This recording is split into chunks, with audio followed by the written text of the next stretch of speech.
Howdy folks, I'm Grotto Goblin of the Goblin's Grotto, and welcome to my coverage of the Bones VI Kickstarter post-launch. While I do highly recommend going back to check out the previous videos, just as a refresher for those who are unawares of what this is all about, in brief, the series is covering the Bones VI Tales from the Green Griffin Kickstarter by Reaper Miniatures, a company specializing in making tabletop role-playing miniatures. In summary, this Kickstarter seeks to bolster the retail offerings of the company whilst providing you, the backer, with minis at bulk at a substantial discount compared to retail.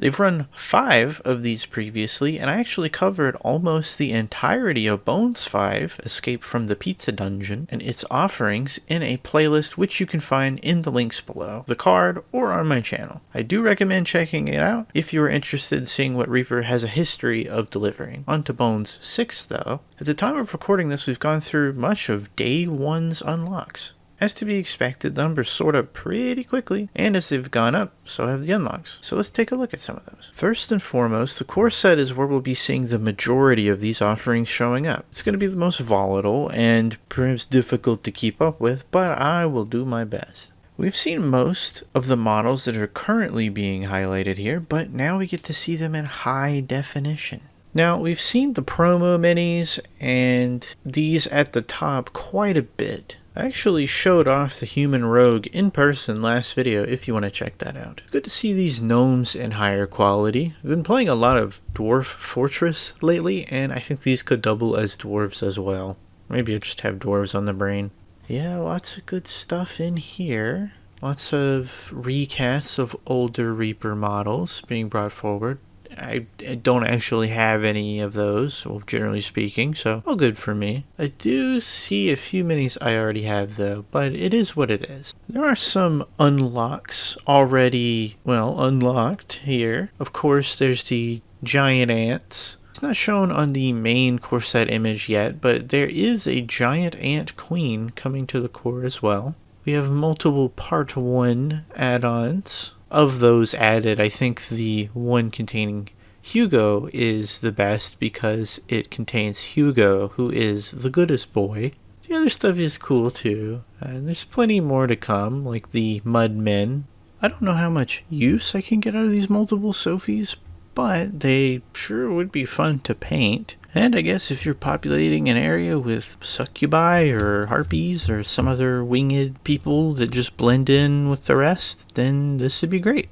And of course, beyond the core set, we have add-ons and expansions. Of the add-ons, we of course have the Painter's Picks. Those were unlocked early on. Just a solid set of core paints. Stone Gray will probably be the most useful. This set contains some paints that are already on the market, and I have Stone Gray. I've been using it a good bit. It is a very good gray paint. We finally got our look at the Blackmane Gnolls, a full troop available as an option. Gnolls have quickly become one of those quintessential baddies in D&D and Pathfinder over the past few years, so getting a solid group of cool, unique sculpts for them would certainly be an aid to any fledgling or veteran GM. Speaking of troops, we have our men-at-arms option for $14, just like the Gnolls. We saw one of these teased with various attachments a while back. I was worried this would end up being a lot of parts for one torso, however, this will be 6 of the same torso with corresponding parts, leaving the final minis up to your determination. That means you're going to get 6 men-at-arms, which are fully customizable, mostly. Yeah, there is one, or rather 2 pieces here that aren't quite as swappable as the others. The dual-wielding sword parts, those require each other and don't really work so much on their own or mixed match. So one of your minis will more or less look like this one, but you would be able to swap out the head, so it would still be ultimately up to you how that mini looks. Next up,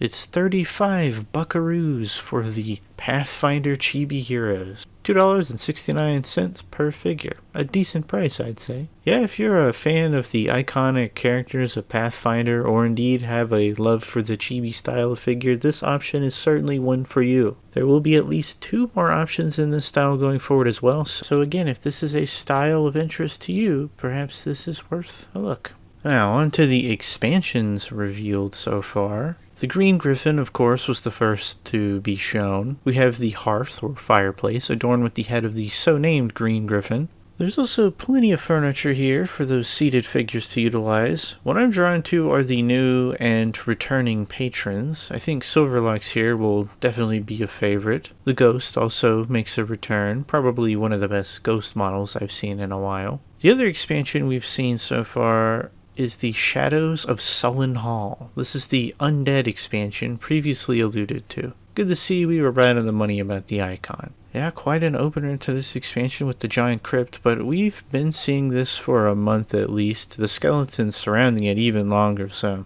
We also have some terrain unlocks with this shrine slash fountain and surrounding bone piles. And we have a really nice necromancer mini that seems to be sculpted in the middle of reanimating another skeleton. Very nice. I'm excited to see where this one leads. But I'm going to have to leave things there for now, just to keep things quick and bite-sized. I will be coming back with another video just covering everything from day one and the groundwork of what this Kickstarter is based on, how to pledge, how all that's going to work, and things like that going forward. Plus, I'll be giving more regular updates as things become a little more spread out. Right now, within this first day or so, things are just going to be unlocking every other hour, hour and a half. So, very difficult to keep up in a short form video like this with all the editing going on. For instance, there will be a live stream this evening, depending on when I get this out,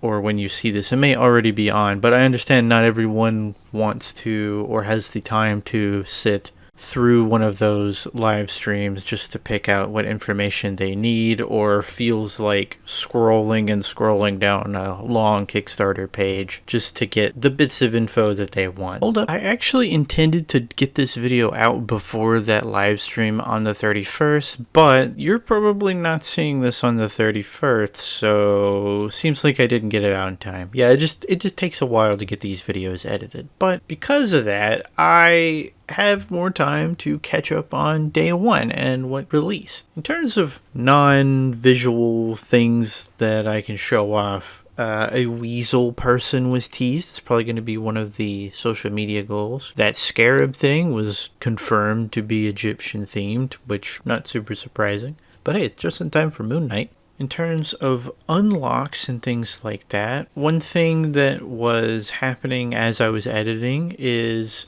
that the map was continually being updated. There's a third green Griffin part that's probably going to be unlocked by the time you're seeing this, but as I'm recording it, it is yet to be unlocked. The Toil and Trouble, however, is a lot closer, and I can actually see what that is. It is a coven of witches with a cauldron. This was something teased a while back and kind of dismissed as, oh, it's just going to be a holiday thing, but no, it's actually going to be in the Kickstarter and in the core set. Really giving me some Shakespearean vibes, these three.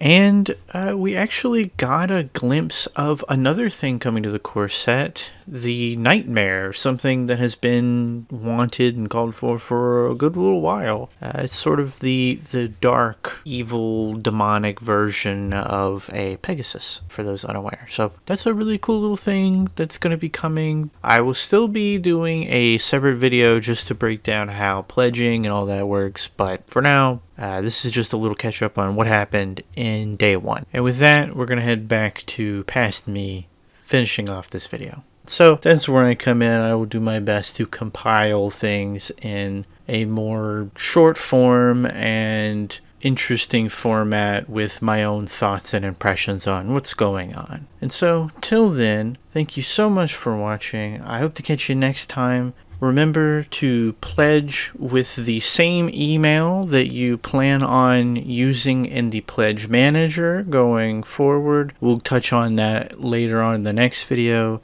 Pledge responsibly. Don't pledge your next month's rent or anything like that. And yeah, stay safe, take care. My socials will be on the screen and in the description below if you want to get in touch, follow along, or just generally support the channel or support me. Yeah, thank you so much for watching, and let's go order/paint some minis. Take care.